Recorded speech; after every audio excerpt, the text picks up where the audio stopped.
নমস্কাৰ বন্ধুসকল, স্বাগতম জনাইছো আমাৰ ইউটিউব চেনেল কাজু ইলেক্ট্ৰনিক সলিউশনলৈ।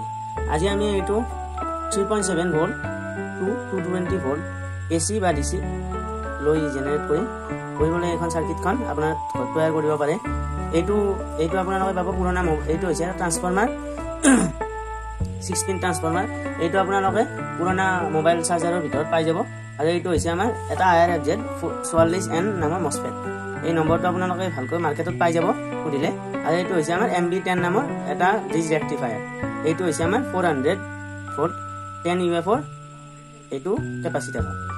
তো ইয়াতে এই সাৰ্কিটখনৰ এনেকৈ আপোনালোকে কানেকশ্যন কৰি ল'ব লাগিব প্ৰথমতে। তাৰপাছত ইয়াতে 3.7 ভোল্ট ইনপুট কৰিলে ইয়াতে আমাৰ 220 ভোল্ট আউটপুট হ'ব। ইয়াতে AC হ'ব আৰু ইয়াতে DC হ'ব। এই প্ৰজেক্ট ৱৰ্কটো বনাবলৈ আমি এইটো আপোনালোকে স্কুল প্ৰজেক্ট ৱৰ্ক হিচাপেও ব্যৱহাৰ কৰিব পাৰে, কিন্তু অকণমান সাৱধান হ'ব লাগিব কাৰণ ইয়াত 220 ভোল্ট AC আৰু DC উৎপন্ন হয়।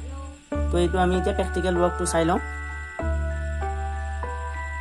তো এইটো চেক কৰি এইটো হৈছে আমাৰ ইয়ালে প্ৰেক্টিকেল ৱৰ্ক। তো এইটো ট্ৰান্সফৰ্মাৰটো আগৰ ফটো দেখুৱাৰ দৰে এইটো হৈছে আপোনাৰ মসফেটটো। ইয়াতে হিটচিং লগাই ল'ব, নহ'লে এইটো মানে বেয়া হৈ যাব পাৰে। এইটো হিট হয় সেইকাৰণে বেয়া হৈ যাব পাৰে।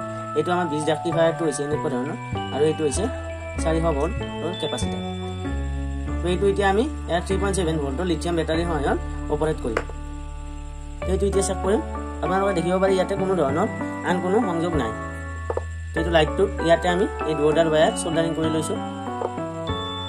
দেখা গ'ল। তাৰপিছত বেটাৰীৰ পজিটিভ আৰু নিগেটিভ আমি ইয়াতে দি দিম। এইটো আপোনালোকে চাব পাৰে খুব ধুনীয়াকৈ ইয়াতে বেটাৰী পজিটিভ আৰু নিগেটিভ লগালে এনেকৈ জ্বলা দেখা যায়। খুব ধুনীয়াকৈ জ্বলিছে। এইবাৰ আমি বেকগ্ৰাউণ্ডৰ লাইট নুমাই দিছোঁ। তো আপোনালোকে চাব পাৰে কেনেকুৱা পোহৰ হৈছে। এতিয়া আপোনালোকে চাব পাৰে খুব ধুনীয়াকৈ পোহৰ হৈছে। তো এইটো আপোনালোকে ঘৰত বনাই ল'ব পাৰে এনেধৰণৰ ডায়েগ্ৰামটো চাই পেলাই। কম্পনেণ্টখিনি আপোনালোকে সহজতে উপলব্ধ হয় মাৰ্কেটত।